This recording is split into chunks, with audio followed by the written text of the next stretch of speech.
하나님 말씀은 사도행전 20장 25절에서 32절까지 말씀입니다. 신약성경 223페이지에 있습니다.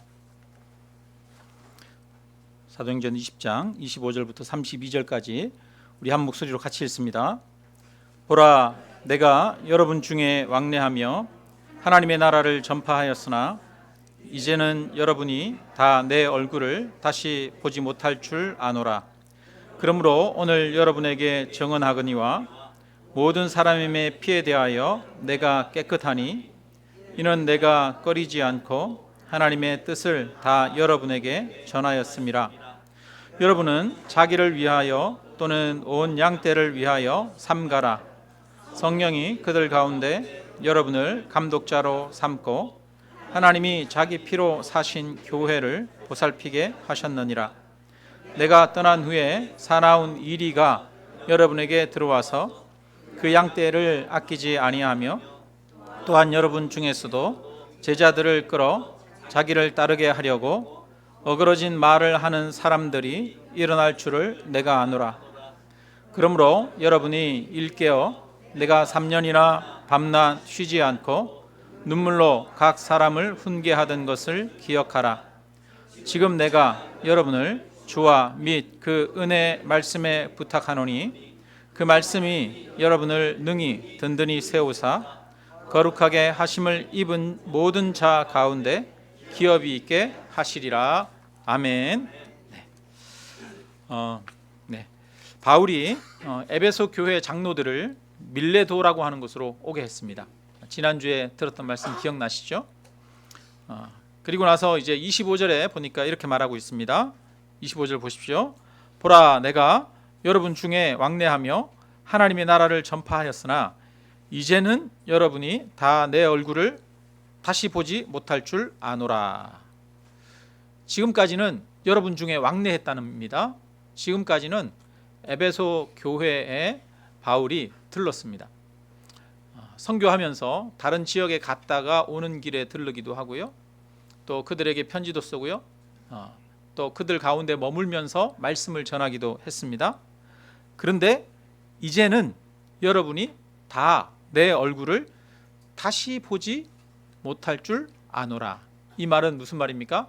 오늘 우리 만나는 게 마지막이야, 이 말입니다. 더 이상 우리는 볼 수 없어, 이 말이죠. 그러니까 바울은 오늘 마지막으로 에베소 교회 장로들을 불러서 그들에게 대면해서 부탁하고 있는 것입니다. 그래서 대화 내용을 보면 좀 비장한 느낌이 있고요. 간곡한 부탁의 내용들이 들어 있습니다. 바울은 에베소 교회 장로들을 불러서 교회를 잘 돌보도록 부탁하고 있습니다. 28절 우리 같이 한번 읽겠습니다. 28절. 여러분은 자기를 위하여 또는 온 양떼를 위하여 삼가라.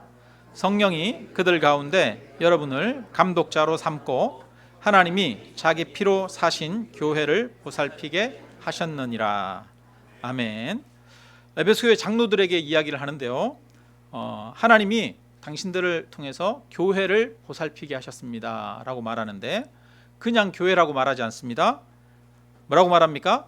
하나님이 자기 피로 사신 교회, 이렇게 말하고 있습니다. 여러분, 피로 사셨다는 것은 생명을 주셨다는 거죠. 죽음을 대신해서 값으로 치르고 사셨다는 이야기입니다. 제가 옛날에 20대 때 피로 뭔가를 사가지고 간 적이 있어요.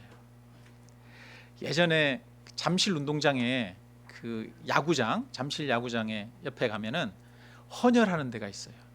거기서 헌혈을 하면은 잠실 야구장 티켓을 주더라고요. 그래서 20대 때 헌혈하고 야구 구경하고 그런 적이 있어요. 여러분, 근데 피 팔아가지고 그렇게 한 게 아니라, 피값을 주고 샀다는 거는 그냥 피 조금 빼가지고 그런 게 아니라 생명을 줬다는 얘기잖아요. 죽었다는 얘기잖아요. 그러니까 예수님이 저와 여러분을 위해서 십자가에 죽으시고 그 값으로 교회가 생겼다는 이야기입니다. 하나님은 가장 큰 값을 치르셨습니다. 하나님이 가장 아끼시는 것을 내어주셨습니다.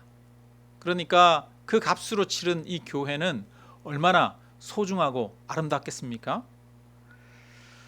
예수님의 피값으로 세운 것이 바로 교회지요.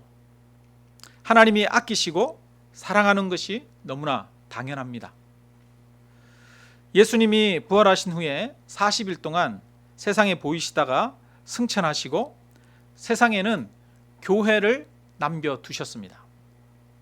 교회는 예수님의 그 구원 사역을 세상 가운데 이루도록 예수님을 대신해서 남겨둔 곳입니다. 예수님은 교회를 통해서 세상을 구원하는 복음을 전하고 계십니다. 교회를 통해서 하나님의 나라를 지금도 확장해 가고 계십니다. 하나님은 이 교회를 통해서 세상에 소망을 주고 희망을 주고 있는 것이죠. 그래서 하나님께 이 교회는 참으로 소중합니다. 교회는 그 하나님의 통치가, 하나님의 나라가 이루어진 실제적인 모습을 나타내도록 하나님이 세상 가운데 부르셨습니다. 그래서 교회는 세상의 모델로서 하나님의 통치의 모습으로서 부르신 것이죠. 근데 여기에 모인 저와 여러분 한 명 한 명이 사실은 예수님의 피값으로 사신 교회입니다. 하나님은 여기 모인 한 명 한 명을 향해서 귀하다 말씀하십니다. 하나님은 바로 교회에 희망을 두고 계십니다. 세상의 희망이 복음을 가지고 있는 교회에 있습니다. 우리가 보기에는 우리가 별로 귀하지 않은 것 같을 수도 있습니다. 여러분이 보시기에 우리가 귀하게 느껴집니까? 아니면 귀하게 느껴지지 않습니까? 향남 아름다운 교회가 귀하게 여겨집니까? 네. 여러분 한 명 한 명이 귀합니다. 왜 그렇습니까? 하나님이 하나님의 피값으로 사셨기 때문이에요. 여러분 아론의 쌍난 지팡이 아시죠? 그 당시에 다른 여러 사람들의 지팡이가 있었습니다. 그 지팡이들은 다 마른 막대기죠. 죽어버린 나무 조각에 불과합니다. 그런데 그 아론의 쌍난 지팡이를 하나님이 선택하셨어요. 그래서 그 마른 막대기, 그 막대기에 지팡이에 싹이 나게 하셨습니다. 하나님이 선택하셨어요. 그래서 그 아론의 지팡이를 법궤 언약궤 안에다가 보관을 했지 않습니까? 여러분 아론의 쌍난 지팡이가 왜 특별히 귀하게 여겨지고 그렇게 보관되었습니까? 하나님이 선택하셨기 때문이죠. 온 우주의 주인이시고 온 우주를 통치하시는 전능의 하나님이 피로 값주고 사셨기 때문에 우리가 귀한 거라는 거예요. 여러분 우리가 잘나서 귀한 게 아니에요. 여러분이 능력이 있어서 귀한 게 아닙니다. 여러분의 생명이 하나뿐이기 때문에 귀한 게 아닙니다. 우리의 생명은 60억 70억 명 중에 한 명일 뿐이에요. 왜 귀합니까? 하나님이 자신의 생명을 내서 자신의 전부를 주고 우리를 사셨기 때문에 그것 때문에 우리가 값지다는 거예요. 그것 때문에 교회가 값지다는 거예요. 우리가 보기에 우리는 별것 아니고 우리가 보기에 우리는 아무 능력이 없는 것 같지만 우리는 하나님의 사랑을 믿는 자들입니다. 전능하신 하나님을 경험하는 자들입니다. 교회에 왜 소망이 있고 희망이 있습니까? 교회는 하나님의 그 놀라운 은혜와 사랑을 아는 곳이기 때문입니다. 여러분 세상에 희망이 있지 않습니다. 세상의 지도자들에게 희망이 있지 않습니다. 세상의 과학자들에게 희망이 있지 않습니다. 세상의 기업가들에게 희망이 있지 않습니다. 하나님은 누구에게 희망을 두느냐? 교회에 희망을 두고 계십니다. 왜? 하나님이 핏값 주고 사셨고 하나님의 사랑을 알게 하시고 그 하나님의 사랑을 이 세상 가운데 이룰 자들로 교회를 부르셨기 때문이지요. 그래서 교회는 하나님의 소망입니다. 교회는 나약해 보이고 힘이 없어 보여도 그 자체로 세상의 희망입니다. 그러므로 하나님이 교회를 귀하게 여기시듯 우리들도 교회를 귀하게 여겨야 합니다. 여러분, 누가 교회입니까? 내가 교회입니다. 여러분, 하나님이 여러분을 핏값 주고 사셨어요. 그러니까 우리는 누구를 귀하게 여겨야 합니까? 나를 귀하게 여겨야 합니다. 왜요? 하나님이 자신의 전부를 값을 주고 우리를 사셨기 때문이지요.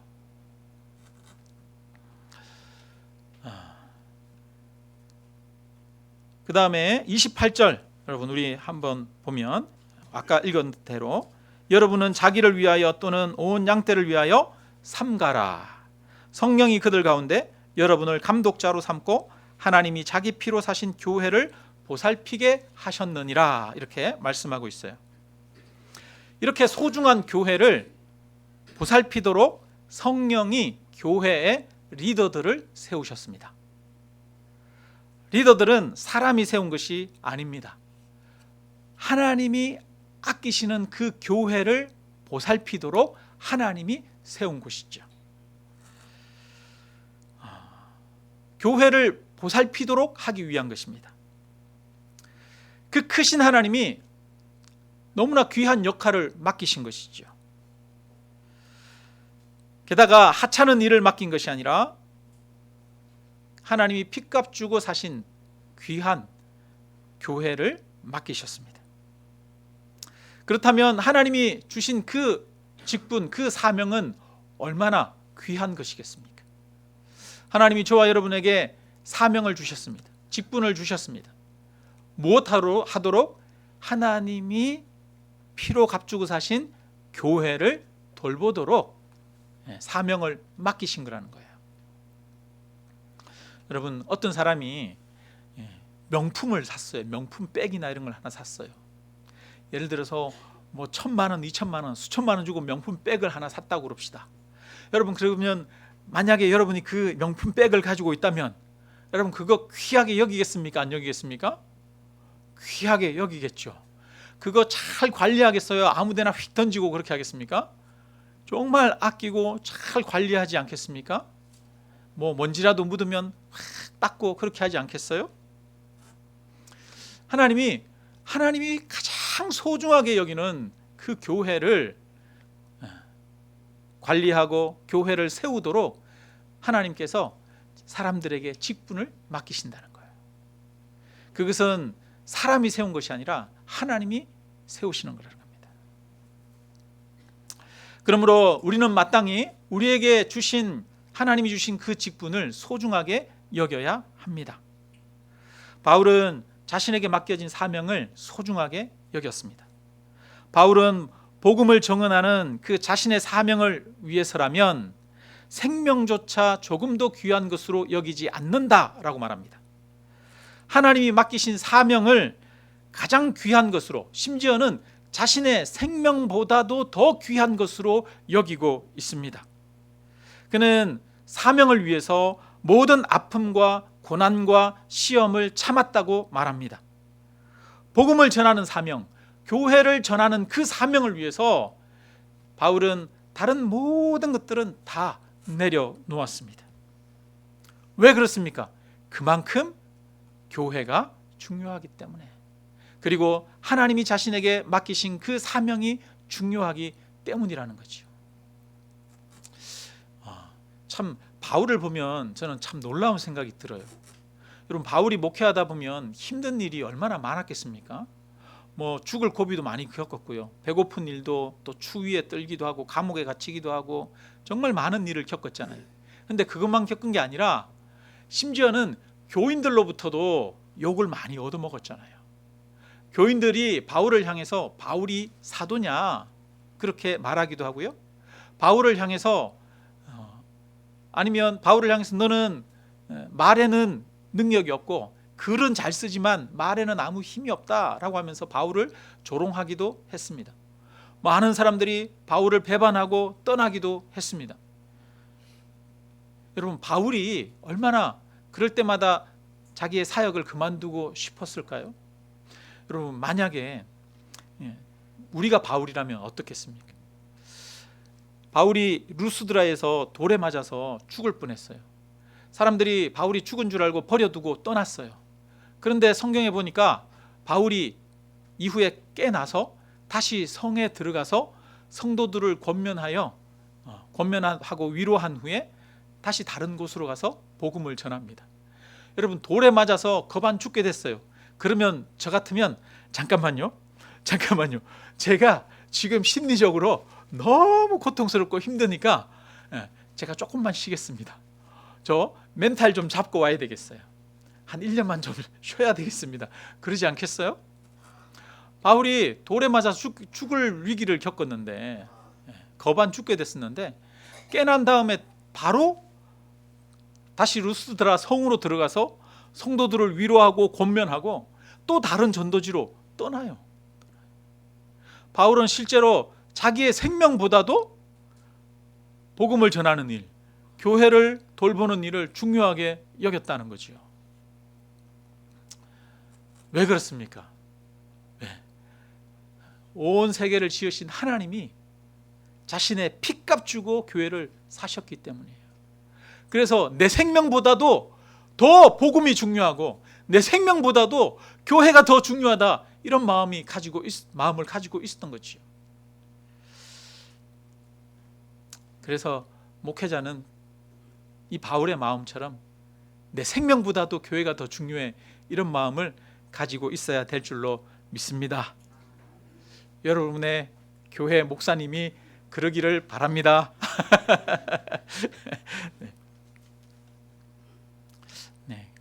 바울의 이런 그 마음을 보면 참 고개가 숙여지죠. 28절에 보면은 이렇게 말합니다. 여러분은 자기를 위하여 또는 온 양떼를 위하여 삼가라, 이렇게 말하죠. 삼가라. 누구를 위해서? 자기 자신을 위해서. 또 누구를 위해서? 양떼를 위해서, 교회를 위해서 삼가라. 여러분, 삼가라고 하는 것은 자기 자신을 잘 절제하고 자기 자신을 지키는 것을 말하는 거죠. 여러분, 리더는 자기 자신을 잘 지켜야 합니다. 자기 자신을 잘 지키는 것이 그 어떤 것보다도 중요하고 어려운 일이죠. 자신을 잘 지켜야 목양도 가능한 것이고, 또 자신을 잘 지켜야 사역도 가능한 것이죠. 자신을 잘 지키지 못하면 교회에 아주 큰 피해를 끼치게 됩니다. 우리 이어서 29절 30절 같이 읽겠습니다. 내가 떠난 후에 사나운 이리가 여러분에게 들어와서 그 양떼를 아끼지 아니하며 또한 여러분 중에서도 제자들을 끌어 자기를 따르게 하려고 어그러진 말을 하는 사람들이 일어날 줄을 내가 아노라. 아멘. 여기 보니까요, 바울이 이렇게 말해요. 내가 떠난 후에, 그죠? 사나운 이리가 여러분들에게 들어와서 그 양떼를 아끼지 않는 일이 일어날 것이다. 바울은 지금까지 여러 곳에 다니면서 교회를 세웠어요. 그리고 복음을 전했어요. 가르쳤어요. 그리고 바울이 떠난 이후에는 그 교회 안에 반드시 여러 가지 어려움들이 생기더라는 거예요. 누가 들어와요? 사나운 이리가 교회에 들어오더라는 거예요. 그래서 이미 바울은 많은 경험을 통해서 바울이 떠나고 난 이후에 에베소 교회에 어떤 일들이 일어날 것을 알고 있었어요. 그래서 특별히 장로들을 불러서 당부의 말씀을 전하고 있는 것이죠. 교회에는 사나운 이리가 들어온다는 거예요. 여러분, 교회를 위험에 빠뜨리는 것은 세상의 핍박이 아닙니다. 교회를 위험에 빠뜨리는 것은 오히려 교회 안에 내부에 있는 경우가 더 많습니다. 사나운 이리가 교회 안에 들어오는 것이지요.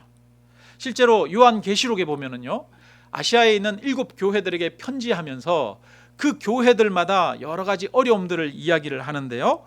거기에 보니까 자칭 사도라 하지만 사도가 아닌 자들이 있었고, 또 니골라당이라고 하는 사람들이 있었고, 또 자칭 선지자라 하는 이세벨이 있었다라고 그렇게 말하고 있습니다. 그러니까 교회 안에 거짓 선지자들이 많이 있었던 거예요. 오늘날에도 교회를 어지럽고 혼탁하게 하는 것은 거짓 선지자들입니다. 교회의 가장 큰 적은 외부에 있는 것이 아니라 교회 내부에 있는 경우가 더 많습니다. 교회는 로마 황제의 박해를 받으면서도 오히려 부흥했습니다. 외부적인 압력과 핍박은 오히려 교회를 더욱 견고하게 하고 예수 그리스도를 더 굳게 붙들도록 만듭니다. 중국의 공산주의의 압박도 교회를 무너뜨리지 못했습니다. 그런데 내부에서 타락하여 거짓 선지자가 득세하면 교회는 쇠퇴했습니다. 교회의 가장 큰 적은 내부의 거짓 선지자입니다. 내부의 거짓 선지자는 복음을 변질되게 함으로 예수 그리스도의 복음의 능력이 역사하지 못하도록 만드는 것이죠. 복음을 변질시키는 것, 거짓 선지자들이 교회를 가장 어렵게 합니다. 오늘날 교회를 혼탁하게 하는 많은 이단들이 있습니다. 뿐만 아니라 인터넷이나 유튜브에 잘못된 설교자들의 설교가 난무하고 있습니다. 오늘날 거짓된 복음이 교회를 쇠퇴하게 합니다. 여러분, 세상의 여러 교회를 향한 압박과 핍박과 비난이나 아니면 세상의 여러 거센 어떤 이성주의, 합리주의의 어떤 물결들, 아니면 다원주의의 그런 물결들이 교회를 위험에 빠뜨립니까? 아니면 교회 자체가 복음의 능력을 잃어버리는 것이 교회를 위험에 빠뜨립니까? 교회를 위험에 빠뜨리는 것은 교회 자체가 예수 그리스도의 구원의 복음의 능력을 잃어버리는 데 있는 거예요. 하나님의 사랑을 알지 못하고 하나님의 사랑을 경험하지 못하고 그 사랑 안에서 살아가지 못하고 복음을 잃어버리고 거짓된 것들을 따르기 때문에 교회 안에 능력이 약화되는 것이죠. 여러분, 세상이 어떻든 상관없습니다. 왜냐하면 복음은 세상을 이기는 하나님의 강력한 능력이기 때문입니다. 그래서 교회가 복음을 굳게 붙들고 있으면 되는 거예요. 예수 그리스도를 굳게 붙들고 있으면 되는 것입니다. 하나님을 진정으로 하나님의 사랑을 내가 신뢰하고 믿고 그 사랑 안에 하나님의 사랑을 통해서 내가 삶을 살아가면 우리는 세상을 이길 수 있는 것이죠. 교회는 어떤 환경도 이길 수 있는 것입니다. 그런데 문제는 교회 안에 거짓 선지자들이 들어온다는 거예요. 하나님의 진리의 복음이 아니라 거짓을 가르친다는 거예요. 교묘하게 가르친다는 거예요. 오늘날도 교회에 이 잘못된 복음들이 참 많아요. 이단들도 참 많고요. 잘못된 설교들도 참 많죠. 그리스도를 증거하는 것이 아니라 인간의 심리와 이성과 성공주의의 그런 거짓된 복음을 전하는 경우가 참 많죠. 자, 그 다음에 보니까 바울은 또 한 가지를 경고하고 있습니다. 30절 다시 한번 읽어볼까요? 30절 같이 읽습니다. 또한 여러분 중에서도 제자들을 끌어 자기를 따르게 하려 어그러진 말을 하는 사람들이 일어날 줄을 내가 아노라. 여러분, 여기 보니까 좀 섬뜩한 말이 등장하고 있어요. 지금 에베소 교회 장로들을 불렀잖아요. 장로들을 불러서 장로들에게 이렇게 얘기를 하면서 에베소 교회 지도자들, 리더급에 있는 사람들은 다 불렀을 거예요. 그 사람들을 불러서 하는 말이 뭐라고 합니까? 여러분 중에서도 이렇게 말하고 있어요. 내 앞에 있는 지금 당신들 중에서도 제자들을 끌어 자기를 따르게 하려고 어그러진 말을 하는 사람들이 일어날 줄을 내가 아노라. 생겨날 것이다. 분명히 생길 것이다 라고 이야기를 하고 있는 거예요. 누가 교회를 어려움에 빠뜨린다는 거예요? 지금 내 앞에 있는 당신들 중에 교회를 무너뜨리고 또 어려움에 빠뜨리는 사람들이 있을 것이다 라고 이야기를 하는 겁니다. 여러분, 그렇다면 마찬가지로 오늘 우리 중에도 교회를 위험에 빠뜨리고 쇠하게 하는 자들이 일어날 수 있습니다. 여러분 앞에 있는 목회자가 교회를 쇠하게 하고 교회를 무너뜨리는 자가 될 수도 있습니다. 오늘 제 앞에 앉아 있는 성도님들 중에서도 자기를 따르게 하려고 어그러진 말을 함으로써 교회를 쇠하게 하는 사람들이 일어날 수 있습니다. 지금 바울이 그 말을 하고 있는 거예요. 장로들에게 하나님이 당신들에게 교회를 돌보는 사역을 맡기셨습니다. 그 사역이 얼마나 중요한 줄 압니까? 생명보다 중요한 사역입니다. 이렇게 말합니다. 그러면서 동시에 또 무슨 말을 합니까? 당신들 중에 누군가는 잘못하면 교회를 무너뜨리는 자가 될 수 있습니다 라고 경고하는 거예요. 사실 사람은 자기중심적이잖아요. 사람은 누구나 인정받기를 좋아합니다.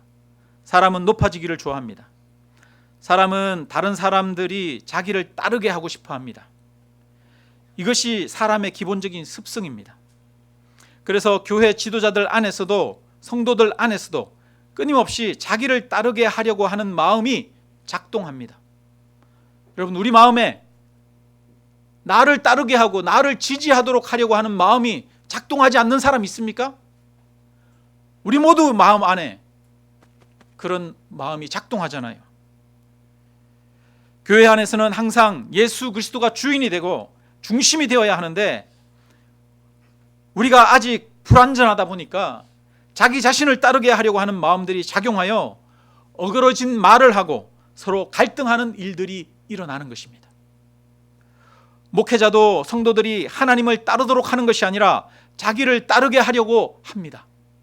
목회자도 인정받으려고 합니다. 여러분, 저는 얼마나 칭찬에 목마른 사람인지 몰라요. 여러분, 저는 설교하고 나면 내가 설교 잘했나? 그러면서 맨날 그런 스스로 자기를 점검하게 됩니다. 그리고 맨날 자기 자신에 대해서 비참해하기도 하고 그래요. 얼마나 연약한 자인지 몰라요. 성도님들도 목회자가 자기를 따라 주었으면 하는 마음들 있지 않습니까? 다른 성도들이 나를 인정해주고 나를 따라 주었으면 하는 마음이 있지 않습니까? 우리 안에 그런 마음 다 있잖아요. 그래서 사실은 교회에 나쁜 영향을 미치는 가장 사나운 1위는 어쩌면 바로 우리 내면 안에 있는 1위일 것입니다. 우리는 우리 안에 한편으로는 1위의 모습을 가지고 있습니다. 우리는 언제든지 교회를 위험에 빠뜨리고 하나님이 소중하게 여기는 소망을 두고 있는 그 교회를 회파하는 자가 될 수도 있습니다. 구약 성경에 보면 많은 왕들이 처음에는 하나님을 경외하고 또 여러 가지 종교 제도를 개혁하고 선한 일들을 많이 하다가 나중에는 오히려 하나님에게서 완전히 떠나는 경우들이 많이 있잖아요. 솔로몬도 그렇지 않습니까? 솔로몬도 처음엔 하나님을 의지하고 그 앞에 일천번제를 드리고 지혜를 얻었다가 나중에는 수많은 우상들을 예루살렘 안에 끌어들이지 않습니까? 그래서 바울은 장로들을 향해서 말합니다. 자기를 위하여 또는 양떼를 위하여 뭐하라? 삼가라. 조심하라. 자신을 잘 지키라 라고 말하는 겁니다. 하나님이 귀한 직분을 맡겨주셨지만 자신을 잘 지키지 않으면 오히려 교회를 크게 위험에 빠뜨릴 수 있습니다. 여러분, 우리는 우리 자신을 잘 지켜야 합니다. 교회 리더들도 목회자도 자기 자신을 잘 지켜야 하지만 성도님들도 자기 자신을 잘 지켜야 합니다. 그러면 우리는 어떻게 우리 자신을 잘 지킬 수 있습니까? 내 마음을 지켜야 돼. 초심을 지켜야 돼. 그래서 내 마음을 날마다 들여다보고 반성하고 점검해보고 또 다른 사람들의 얘기를 잘 귀 기울여 들으면 우리를 지킬 수 있습니까? 31절 32절에는 우리를 지키는 방법에 대해서 이야기하고 있습니다. 우리 같이 함께 읽습니다. 지금 31절 32절 죄송합니다. 같이 읽습니다. 그러므로 여러분이 일깨어 내가 3년이나 밤낮 쉬지 않고 눈물로 각 사람을 훈계하던 것을 기억하라. 지금 내가 여러분을 주와 및 그 은혜의 말씀에 부탁하노니 그 말씀이 여러분을 능히 든든히 세우사 거룩하게 하심을 입은 모든 자 가운데 기업이 있게 하시리라. 아멘. 네, 바울은 지금 밤낮 눈물로 쉬지 않고 3년 동안 에베소 교회에서 가르쳤습니다. 그리고 그것을 기억하라라고 말합니다. 이 당시에는 성경책이 없던 시절이에요. 아직 신약 성경이 기록되지 않았습니다.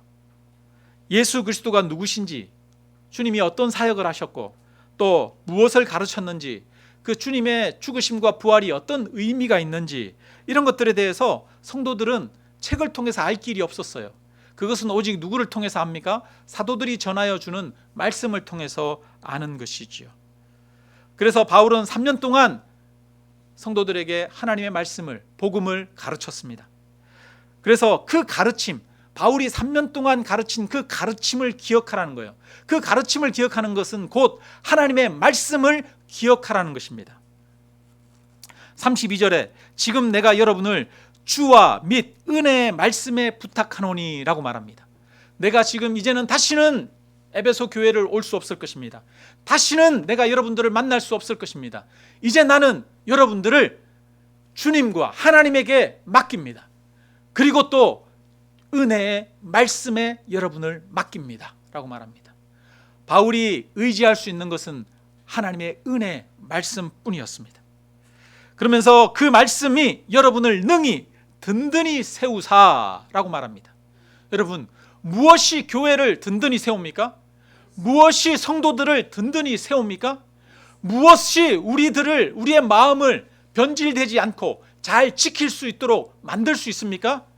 바로 예수 그리스도의 말씀입니다. 복음입니다. 복음이 우리를 지킬 수 있게 만드는 것이죠. 자신을 의지하고 자신을 나타내려고 하고 자신을 주장하려고 하는 마음, 인간의 지혜와 인간의 능력을 의지하려고 하는 마음, 그 모든 것들이 우리 안에서 끊임없이 깊숙한 곳에서 숨겨져 있다가 나타납니다. 우리 안에 이리들이 나타납니다. 그런 것들로부터 무엇이 우리를 지킬 수 있습니까?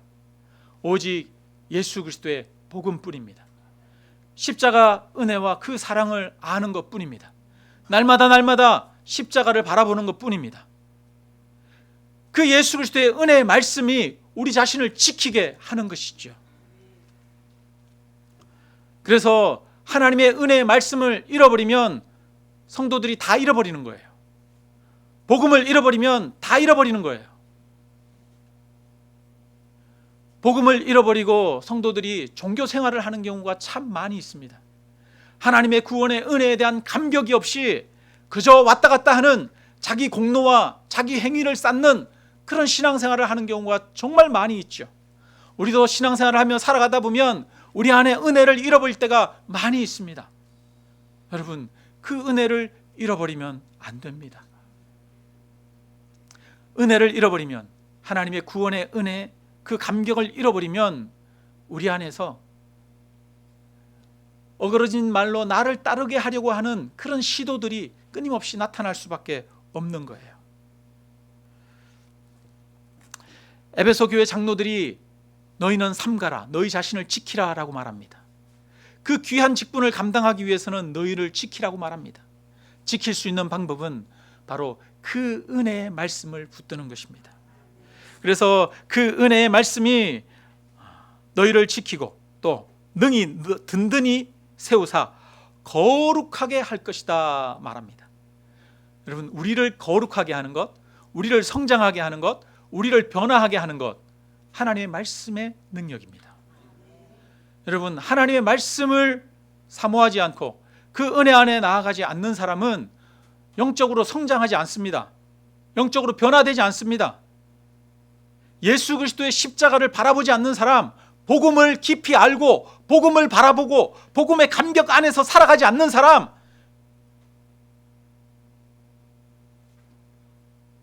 그런 사람들은 성장이 일어나지 않아요. 하나님의 복음이 우리를 변화되게 합니다. 성장하게 합니다. 보라, 이전 것은 지났으니 새 것이 되었도다. 우리를 새 사람이 되게 하는 것은 예수 그리스도 복음의 능력입니다. 십자가의 능력입니다. 그래서 우리는 날마다 십자가를 바라보고 그 은혜를 붙들어야 합니다.